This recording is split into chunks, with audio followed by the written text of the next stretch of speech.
team building podcast where we learn how to build a dominant real estate team in any market. And we've got a phenomenal guest here today. He's the leader of the #1 team in his state. He also has some expansion agents, and we're going to talk about lessons learned failing forward in every aspect of building a team and expanding both in and out of state. So we've got a bunch of stuff to get into, as always. And the man, the myth, the legend is here, looking a bit scruffier from his return from South Africa. Jeff Cohn, what's up? Everyone was giving me a hard time when I jumped on because my beard, I think I'm at about a month and a half. Matt Johnson's opinion is that, like, at the 2-week mark, I look the best, the most defined and chiseled. So maybe I'll bring you guys my 2-week mark beard next Wednesday. Stay tuned. It's funny, we assume as we look at ourselves and talk on these podcasts that everyone else is watching, and I'm guessing about 1% of our audience actually looks at our beautiful faces. A majority are listening on iTunes or Stitcher, and you can even listen on YouTube and not watch the feed. But if you ever do want to watch us, we are on YouTube. You can look at our guest's face and see our expressions, and we try to come nice and non-scruffy to most episodes. That's right, exactly. Well, we show up and we try to throw some pants on as well. Okay, so let's welcome in our guest, Erik Hatch, founder of Hatch Realty up in Fargo and other cities. Erik, how's it going? Oh, really great. Thanks. Fargo, North Dakota is where I call home. Yes, there are houses here and electricity, and so things are working very well for us. And I'm thrilled to be here. So thanks for having me, guys. Yeah, we're pumped to have you. You know, it's funny, on a lot of the podcasts I listen to, I feel like the person interviewing never asks the right questions from the beginning, just to kind of set the stage or the foundation of the interview. Why don't you share with our audience really quick, brag a little bit about yourself. What are your biggest successes? How many sales last year? What's your team look like? What do your expansion locations look like? Help us know a little bit more about you. So I got into real estate full-time in 2011. So I'm still a bit of a new kid on the block here. Started a team in 2012, had great success and even bigger failures, and have met then with even greater success. Own my own brokerage now for 4.5 years. We just got recognized as one of the top 30 brokerages in North America for our social media presence. So that just came out like 2 days ago by Property Shark, and we're really excited about that because #1 was Century 21, and #2 was Redfin, and #3 was Keller Williams, I think. And so here we are, a brokerage in Fargo, North Dakota, only open 4.5 years, less than 40 people in our entire brokerage, and we're in the top 30 in North America. So that's pretty baller, I think. On top of that, we run a very different organization than maybe a traditional brokerage model. Our brokerage is just a team, and within that, we believe in going deep instead of wide. We have Navy SEALs as our salespeople. Each salesperson on the buy side averages 50 or 60 transactions. Each listing agent averages about 100 transactions a year. And so we run in our town of Fargo with 9 producing agents. And then we have expansion in Grand Forks, North Dakota, and Detroit Lakes, Minnesota. Those expansion markets don't do the same production we do here in Fargo, but they're newer and we're working towards it. So all in all, we're the number 43 real estate team in the country, according to Real Trends currently. We closed 652 transactions in 2017. We're currently pacing for 700 to 750 transactions in 2018. And we just finished our best month ever with over $20 million in closed sales volume. So with an average sales price of $230,000, we got to sell a lot of houses to get to 20 million, but we're having a hell of a time doing it. That's awesome. Quite a resume there, Erik. Very impressive. Starting in 2011 is even more impressive. A lot of people at your level have been in the business over 30 years. So that's great you've been able to do this so quick. What were you doing before real estate? I did ministry. I graduated from college, and at that time, my mom had just passed away, my only parent. My dad was never in my life, and so was orphaned, abandoned at the age of 21. My church locally took me in. It was really important to me and gave me a family and a foundation. I fell in love with the ministry and the church, and so worked there for 8 years doing youth ministry and hanging out with kids. And I always liked working with kids more than adults because they trusted me right away and didn't come with all these levels of doubt. I got paid, not a lot, but I got paid to have fun and to challenge people. And then kids were naive enough to believe that they can go and change the world, so they actually would. And so I had entrepreneurial happenings at the church. It was really a fun and energetic place to be. It just wasn't the best place to take care of my family. And so as my wife battled infertility and I battled a lot of financial mistakes, I needed to have more cash in the bank in order to support my family. So I fell into real estate and jumped in full time in 2011, and it has been a roller coaster since. Yep. 5 years in a row, the number one team in North Dakota. Very impressive. Share with us how many agents are in Fargo. If you know the numbers, how many sales a year take place in Fargo, and how many people live in the Fargo surrounding areas? So Fargo as a city is about 120,000 people. The two Okay. counties that we serve are about double that, 240 to 250,000 people. So our brokerage has about a 7.5% to 8% market share. Okay, and that's exactly what I'm And looking for. That's great. so that's our team. Yep, we have about 800 agents in our area, and those 800 agents sell about 8,000 sides. So the average realtor averages 10 deals a year, pretty typical with national averages. Sure. Yeah. Awesome. It's interesting. We're very similar in our numbers. Last year, we were about 750 deals. We were ranked number 38. Oh, that's fine. A little on the bit more Wall than Street me. That's Journal. fine, Jeff. That's great. Well, just a little bit more, but I've been doing it 11 years. You've only been doing it 5, so you're a lot more successful than me. So my hat goes off to you. Great job, Erik. And let's talk about all of the great ways we've failed. So often in this industry, we all have big egos. I carry an ego. Most people do. That's okay, as long as you can be humble with that ego. And today it's going to be about humility, the things that have knocked us down and helped us recognize we're just normal people. Making mistakes and failing forward. So I'm sure I can come up with a myriad of ideas, but let's start with you, Erik. What have been some of your greatest growing pains over these last 5 or 6 years? I started off with a big box brokerage, and my first year in business of real estate, I sold 52 homes right out the bat in my first year, and I was like, hey, I'm supposed to build a team because that's what people are supposed to do when they're successful as realtors. And what they don't ever teach you is that just because you know how to sell houses doesn't mean that you know how to lead people and to run a team. And so I hired my 3 closest people that said, yes, I would come and work with you. It had nothing to do with any sort of divine talent acquisition to make sure that I was putting the right people in the right seats on the bus. And instead, I hired my friends, and that went about as well as you could expect. I grew in 2013, I grew from 4 people to 13 people. I expanded to Grand Forks, North Dakota, 70 miles north. And then the oil boom in North Dakota was happening. Fargo sits on the eastern edge. That was because of fracking. A lot of frickin' fracking going on, and it was happening out in western North Dakota. Fargo's on the eastern edge, bordering Minnesota. But I picked up $25 million in commercial listings, which I had never done before, in a community 6 hours away. And so I spread myself. Yeah, I made the assumption that because people would give me their business, that I should handle their business. Right. And I'm a stern believer that just because you can doesn't mean that you should. And Yep. I could go to Western North Dakota, but I should not have gone to Western North Dakota. Great lesson learned. I could have expanded, but I should not have expanded at that time. And I was too new. I had not figured out the foundation that I needed to operate on. And the people who I had hired, albeit good people, were not the right people for where I was at. And I was, even most importantly, I was not a good enough leader to lead this group. And so my 13 people in early 2013 turned into 3 people overnight as I got kicked out of my brokerage, was given a chance to start over.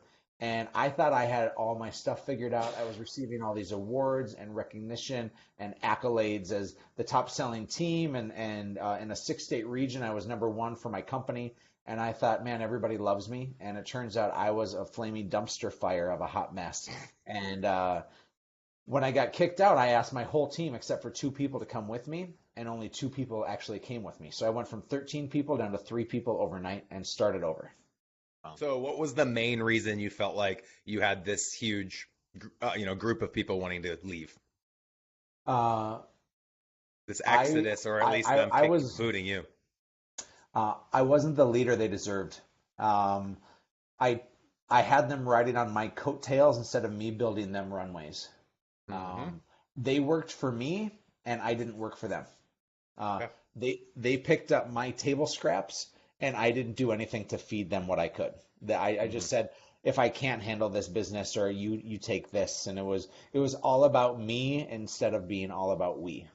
Yep. And Matt, we've talked about this a lot. We've seen this a ton of times, that first wave of hires ends up crashing and burning because that rock star agent is focused on themselves and not focused on the new job they're choosing to take over, which is owning a business, running a business, scaling a business. And we all know as leaders, we have to serve our followers. So for you, Erik, that come to Jesus moment was when everyone pretty much said, hey, we don't want to be a part of this anymore. We're out. And you recognized that you needed to do it a different way. So share with the audience how you recognized that, where you've gone to get some information to help you do that better the second go around, and then what are some of the strategies you've implemented this next time around that's made you so much more successful. Well, in that April day in 2013, when I was given the gift of starting over, I recognized that people didn't want to come to me, they didn't want to work with me, and I realized that I had done it all wrong. I was teaching them how to sell houses, and I was giving them scraps, but I wasn't trying to impact their life. I mean, looking back, when I was in it, I thought I was, but I was concerned about real estate, and I was not concerned about them. This is kind of surprising to me because you were just coming off of a ministry where you had full-heartedly focused on these youth, but then some switch went off and you said, you know what, I need to make some money. Let's go after it. Let's get to it. Over 50 deals your first year is quite impressive. And for some reason, you kind of shut that off. Well, switching to work from a nonprofit to a for-profit is a convoluted, complicated, and really emotionally draining experience. I had, as I was starting, I had what I diagnosed as wealth guilt. That all of a sudden I was making 4, 5, 6, 7, 8, 9, 10 times what I was making previously, and I felt guilty about it. And yet I looked at this corporation world where it was all what you see on Wolf of Wall Street. Like, let's make as much money as possible, and let's do this for me, and let's screw over as many people as we go. And I never had the desire to screw people over, but I thought that I was supposed to live a Glengarry Glen Ross kind of life and to try to close people. And my nature was to serve people. So understand, I wasn't authentic to who I was. And because of that, it created a really convoluted mess of things. And in fact, I've had the privilege of doing a couple of TED Talks now. My first TED Talk was to talk about owning your hot mess and to be vulnerable and transparent. And the second one is to run a for-profit with the heart of a nonprofit. Because I now have the gift of perspective and I can look back to see the error in my ways. And so I understood that as I rebuilt this, I had to be authentic to who I was. And that was I needed to pour into people, and I needed to have success through others as my tag, and not just people successful because they were in my world. And so if people ever ask me, how many people work for you? My answer is none. I don't have anybody that works for me, but I work for my people. And so I have, right now 38 people on my team that I work for, and then I have some other businesses as well. And so as we grew this, I knew that I had to teach other people how to have what I have instead of me getting some of their stuff. And so I wasn't interested in bringing on an agent that sold 10 or 15 homes a year. I was only interested in bringing on people who had the same kind of hunger that I did. And that's to grow a really big world. Now, Jeff, there's things that have been complicated because of this, because now I have some agents who are producing 100 to 150 deals a year, and that comes with a new level of complication from splits to leadership to are they flight risks, and we've learned some lessons along the way, and we're getting better as we go. But as I've had to reinvent myself now, I show up to work every day to work for everybody else, and they don't work for me. Love it, man. Lots of really great points there. When it comes to the education piece, to be a top team in any state, I mean, obviously you've invested a lot in yourself, not only through the service you had as a minister, but of course, I'm sure there's a myriad of books and podcasts and people that you've coached and mentored with. Why don't you share with our guests what's helped you, in your opinion, get to where you are today? So I'm in a group called RATE, Radio and Television Experts, and I'm not here to endorse radio or TV because I think each market is different, and it's worked for us. But what I found is I found a camaraderie and a brotherhood with the people that are in that group. There's nobody else in my town in the real estate business that I want to go and have deep, vulnerable conversations of how much I'm messing up. And I don't have anybody else in my town that is producing at the level that our team is producing. And so I need to seek out the Jeffs of the world down in Omaha that will allow me a chance to find a kinship and a brotherhood where we can really say, these are the problems I'm dealing with. Because the problems at a 600 or 700 transaction team is far different than the problems at a 100 transaction team. And yet they're still the same too. That's the obscure thing, is that I've learned more from people who sell 12 homes a year than sometimes those that sell 1,200 homes a year, because their problems feel so much bigger and so much raw. And so I've both gone up in my rate group, and I found people who are much smarter and more experienced than me, and then I found people who are newer. And as a coach now, that's been my big hustle lately, is our Hatch coaching company. We've been really intentional to learn from people that are at all different levels. But to answer your question with specificity, I am still a student, not of necessarily the real estate game. I'm a student of leading people. I'm a student of empowerment. I'm a student of how to give my best to people, and that'll intrinsically have them give their best to me. And so guys like Simon Sinek have been huge. Authors like Brene Brown have been cornerstones. John Maxwell is a dude among dudes. Tony Robbins is brilliant, right? So there are these people that I'm studying and pouring into, and then there's a network that I found of my brothers and sisters that I can really learn from and go from. So community has been everything, and then of course continuing to be a student is essential. I think that's key. I think a lot of people miss that mark. I know in the beginning of my journey, I would read as many books as I could read. I've read hundreds of books on real estate, business, self-betterment, etc. The next step after that was podcasts and webinars, when all of those started launching in the early 2000s. And then I found I got to this point where the book wasn't relevant because it was 2 or 3 years ago that it was actually written. The podcast wasn't as much content as I wanted, because I wanted to be able to talk to the guests. I wanted to do the interview myself. You know, I know a lot of people are probably listening right now going, yeah, Jeff, I wish you asked these specific questions, because they're the questions that will solve their problems. And so that's what we try to do as we interview. But an interview is not enough to listen to on a podcast. You actually want to break it down with someone and spend a few hours with them. I'm your neighbor down south. Come down anytime to Omaha next time you're here. I'd love to buy you lunch, Erik, and we can trade. Right. Then I'll write off the trip too. It'll be perfect.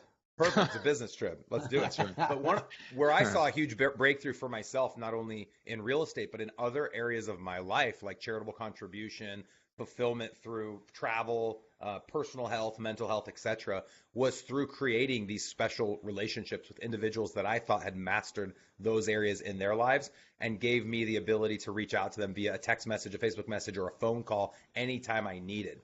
To me, that was so much more groundbreaking than reading a book or having a podcast that I listened to. So I'd put that out there for everybody. And you heard Erik say there's no one really in his market. That's my same issue as well. There's great people in my market, and I do have people I mastermind with and I look up to. But net, I needed to go to a national audience. Rate is a great option. Matt Wagner, I know for most big city locations, there's not a place available. I know in Omaha, I wanted to join Rate, and a good friend of mine, Adam Briley, has the only position available in Omaha. So there's other great networks out there. I've affiliation with Viral Marketing, VYRAL marketing.com. A good friend of mine, Frank Klesitz, owns that company. They put on a really great mastermind every quarter. A group called GoBundance, which is for anyone that has a net worth of $1 million or more, is another great group. M1, which is anyone aspiring to be a millionaire. You look up m1.com. Matt, what are some other groups, and Erik, that you know of that our audience members could join to be able to get that brotherhood or that network that they might be looking for? I was to say to jump to the next level. Yeah, Go Abundance is probably where I would go, and the M1 group within that. That's, to me, that's the best recommendation. Those are guys that have done it and have jumped up to the next level, and now we're thinking bigger in terms of, thousands of doors and passive income opportunities and stuff like that. It just, the getting around guys like that really forces you to think bigger. And then there's a level above that. I would say is probably the Genius Network, Joe Polish. His network, and guys like Peter Diamandis are members of that. So that's something to aspire to drop 25K to join that mastermind.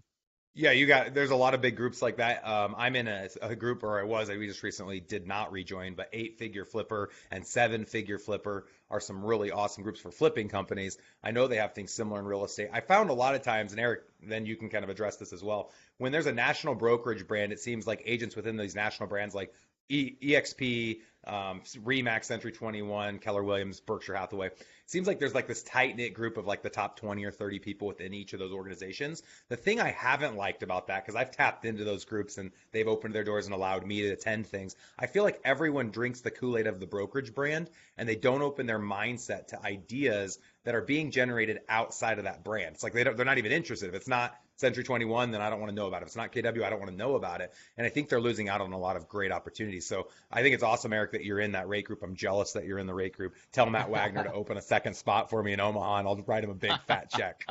That's right. Because it's funny, the solution is a radio advertising solution to help them with lead gen. But I know for a fact a lot of the people in rate would stay even if they made no money off the lead gen just to have the relationships. That's my truth. And being in a smaller market like Fargo, I don't need but I don't need the radio, I think, to get recognition, because we're multifaceted in our marketing approach, and so you can't turn a corner without seeing my ugly mug on something, right? And I always say I do a lot of modeling, but I'm always the before picture, you know. That's a good line. I crave masterminding with people, and I crave community. And so what we've done is we at Hatch Coaching now have created. We do summits and events and that sort of thing, which are open to all people, from ISA training to lead conversion training to mini masterminds to leadership development to buyers and sellers and everything in between. But we just created and had our first event earlier in July, a mastermind group. And we pulled together people where you have to do at least $1 million in GCI or 100 sales a year. And the people we have in it are doing 3 and 4 and 5 times that, if not more so. And we're intentional on also saying that it's not just for the rainmaker. And this is where I think a lot of people mess up, myself included, is that the rainmaker will go and get educated or to mastermind or to connect with people, and they fail to bring their key leaders with them. And what happens is the growth is only happening for one person. And then the leader comes back and they do the proverbial plop and drop, where they say, yep, here's the new idea, here's what we're going to do, and go and change it now. And instead, we've created, with Hatch Coaching, we've created a mastermind group for some of the elites in the business, for them and their team members. They're allowed to bring up to 2 other key leaders every time, so that they're influencing their entire organization, or at least those major departments, rather than doing the proverbial plop and drop. And we actually think that, interestingly enough, is as you're doing a team building podcast, we're doing the same thing on our end in a different kind of venue. And that is the success and the future of most of our worlds right now is based on the teams that we're a part of and the energy that we're bringing to them. And so we need to help rise the tide for everyone in our organization and not just for the rainmaker. And so we've created that. We think it's a special little niche, and we're just growing right now, and it's pretty fun. That's awesome, man. Where does someone go to learn more about that? If you go to hatchcoaching.com, you're able to find out everything that we're doing there, from events to we have a marketplace. We created a really great role-playing game for people to do. So when it comes to script and role-playing, we have that set up for you so you don't ever have to be creative. And all of that's available on our website. And so from a store to finding out events to getting personalized coaching to joining masterminds, we have that for you on our website. Awesome. I love the strategy you're talking about bringing your 2 direct reports or 1 direct report. When you look at like the book Rocket Fuel, it talks about the visionary, who's the CEO, and then the implementers, who are your CEOs or CFOs. I would say I did not mean to do this, but in the beginning, when I started going around the country and masterminding, I brought my COO along with me. The added expense was simply his plane ticket. Otherwise, he just stayed. We would just get 2 beds, and he'd stay with me in each room. And that was Kevin McGowan 7 years ago. We've now together visited over 50 brick and mortar offices, have been to probably 50 different events all over the country. And he was my main implementer on my team in Omaha. And it was great because, to your point, like the plop and drop, they have no vision. They weren't there to hear all these other people say that it works, and so they're constantly questioning. If they didn't get to see it, I could see someone questioning, is it really going to work? Should I do it? How do I do it? But what's nice about building those relationships, like what you guys are offering through your coaching and mastermind solution, is now they're going to have direct contact with other individuals who are in the weeds that are doing it as well, and they can reach out to them to help problem solve different issues. So the whole point of this is failing forward. We need to talk about some huge failures and how we're huge losers in different areas of our business. Erik was willing to share the fact that he had all these people leave him because he was selfish and egotistical and focused on making a ton of money and not focused on building other people's businesses and making a ton of money as a result of that. I have had the exact same failure. So we had a lot of the wrong people early on. I had no idea what I wanted, so I just took everything to try to discover what I wanted. And we started to create a pattern around what we believe to be the right agent for our culture versus the wrong agent. And now we've hired to that expectation. The biggest challenge being it's hard to find the right fits. But we'd rather, you've heard the old adage, hire slow, fire fast. We usually hire 1 out of 10 recruiting candidates. So we'll have about 5 that want to join. We'll say no. We'll have a couple that we want. Maybe they'll say no. And then 1 out of the 10 will end up deciding to come on board. So what would you say is your next biggest failure through your success? Where do you feel like today you're still somewhat failing? We've had an interesting year. You asked how many agents we have in production, and we have ISAs and showing partners and listing partners and admin and all these people that are supporting our Navy SEALs who are our agents in production. And we started the year with 8 buyers agents, and come Monday we will have lost 4 of those 8 buyer agents. Where'd they go? One moved to South Carolina. One we had to part ways with for some HR things. And then a couple of them, one chose to leave and just blindsided us. We had no idea what was going on. And then she had a very close ally, and so she picked up and left as well. And all these things are because of smalls that became big. The one that we parted ways with were 1,000 small little issues that ended up feeling really big. The one that I would like to at least focus on is we had a gal, and I love her dearly. She's now working for a competitor here in town, and she brought along one of her partners, and who was one of our team members, to work alongside her. And the reason why I believe she picked up, and the reason why I believe that she left, was because we took her for granted. She had been with us for 4 years. She had done wonders in our business, was a constant person, right? She wasn't our top producer. She wasn't our bottom producer. She was a steady Betty, and she consistently did her job. And we celebrate the big numbers, and we acknowledge those who are the superstars. And she was always above the standard, and she was always meeting her goals. Now, couple that with the fact that she, in a 30-month period, welcomed her first 2 kids into the world, right? So her life, her priorities, and everything else changed. And we did not change the approach that we took to see her. She, unfortunately, without ever us wanting to, she became invisible in our world. Because she always used to come to us, to the happy hours, to the socials. And now she had 2 kids and was gone for 6 months on maternity leave and became invisible because we just kept the boat running and we kept the boat rowing when she was gone. And when she came back, she didn't jump in like she used to. And so because we just assumed she would, she was invisible. And my heart broke when she told me that she was leaving. And in fact, it still breaks to talk about it because I would love to have her in our world. And the mistake I'll tell you this. A lot of people are listening right now going, who is that person on my team right now? Where am I missing? Literally the boat? thinking Who have the I same forgotten? thing. Yeah, exactly. So let's address this real quick. What are some things that we can do to make sure that doesn't happen for those listening? I think the assumption a lot of times is that people leave because they are going to get a better split or they feel like the team leader's not offering value. But I think it's more the person's not feeling valued. The person's not feeling seen or listened to or heard. One of the ways I've negated that is I actually attend a quarterly meeting with every one of my agents. So they know at least every 3 months they'll have a sit down with me for a half an hour to talk about their business, and they see I care about them more than just a number. And then, of course, you may or may not know this, Eric and Matt, you know this, but we have weekly one-on-ones with a success manager for all of our agents. That's just that's not me in that role. It used to be me, and that's why I still continue to do the quarterlies, and it allows me to have a better feel for each of the agents, and I give them a voice in that meeting to share with me whatever issues they may be having with the team so that I can correct those issues before they get so large that that person feels like leaving. What are some strategies you would recommend to the audience to help negate any of our audience members losing an agent like this, who to me is the best agent, that one that doesn't bug you very often, and maybe they're not doing 50 deals a year, but they're doing 25, 30 deals a year consistently. Those are the agents I'm actually recruiting right now. That's what I want. So what more could we do, Eric, to retain that agent? People talk about open door policy, saying people come to me at any time, but I think the open door policy is for the leader to go to their people.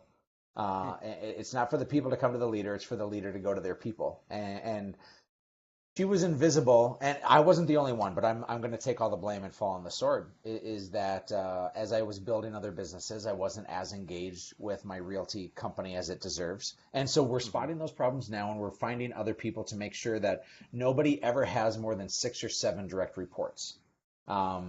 Anything beyond that, and you really run into some serious problems. I like what you're doing, Jeff, in terms of having quarterly 30-minute one-on-ones with people. I've actually found that the greatest gain has been in unscheduled connections.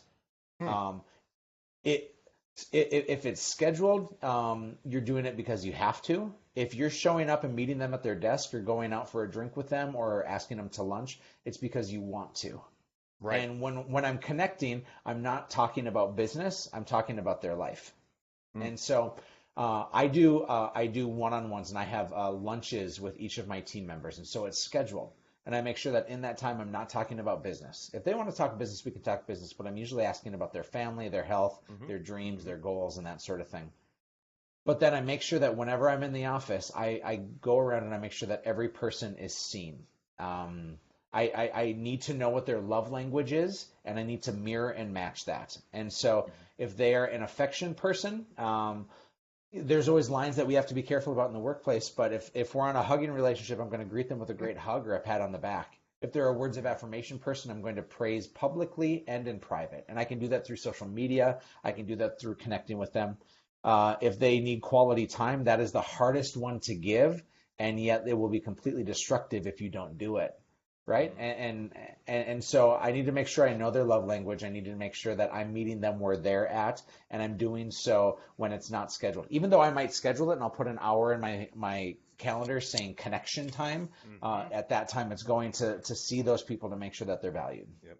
I think this is great advice, you guys. I think about my team. I've got about 40 agents and 10 admin staff. I'd love to meet with them all monthly to have some personal time. I know that's not always realistic for those listening, but I do think we need to be cognizant, if we're self-actualized, recognize that when we're out at a team event, we're not just hanging out with the people we like the most or the lender or vendor we want to create an MSA with. We're putting time into these agents that maybe don't feel like they're seen, asking them personal questions. So a great example, we did a builder tour as our team. Every 6 months, we go out and look at like 5 or 6 new construction properties and make it a big to-do with a VIP limo and all sorts of stuff.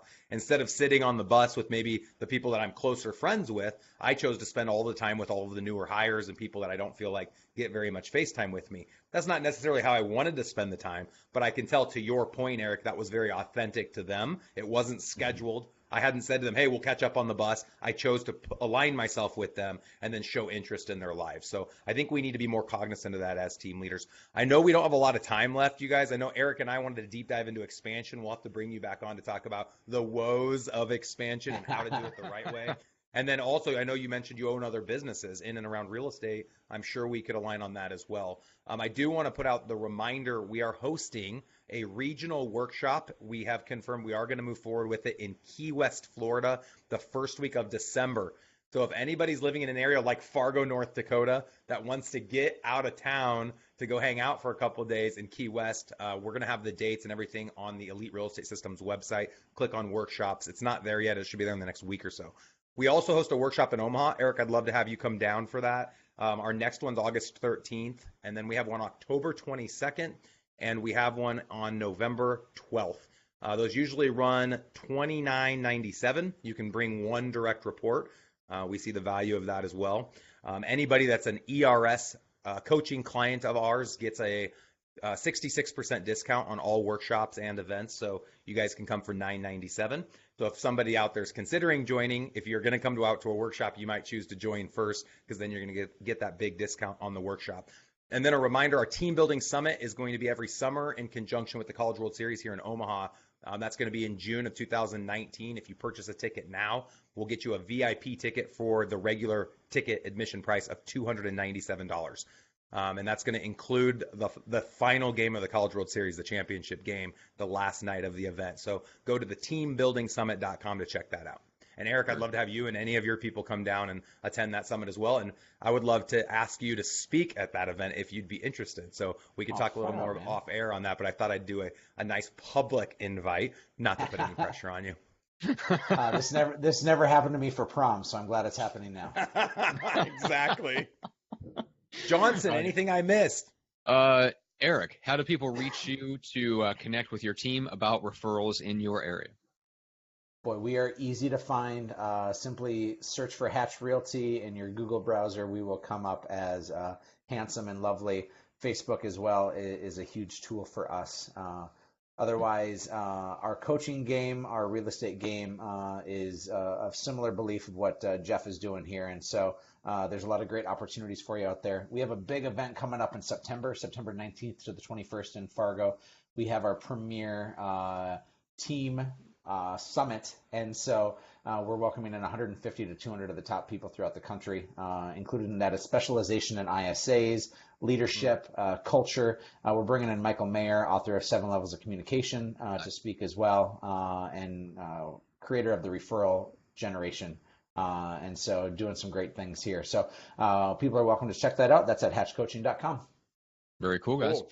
All right. Well, make sure to subscribe to the show. Jeff, you mentioned iTunes, Stitcher, YouTube, all those places. Make sure to leave a rating or review. We're shooting for 100 reviews and ratings on the podcast by the end of the year. Make sure to publicly call out guys like Erik. So if you loved Erik's episode, make sure to call him out in the review and thank him publicly for giving of his time and bringing all the value that he's brought. So with that said, guys, we appreciate it. Thank you so much for watching, listening, and all that good stuff. And we'll see you on the next one. Thanks again, Erik. Matt. Thanks, man. Much love.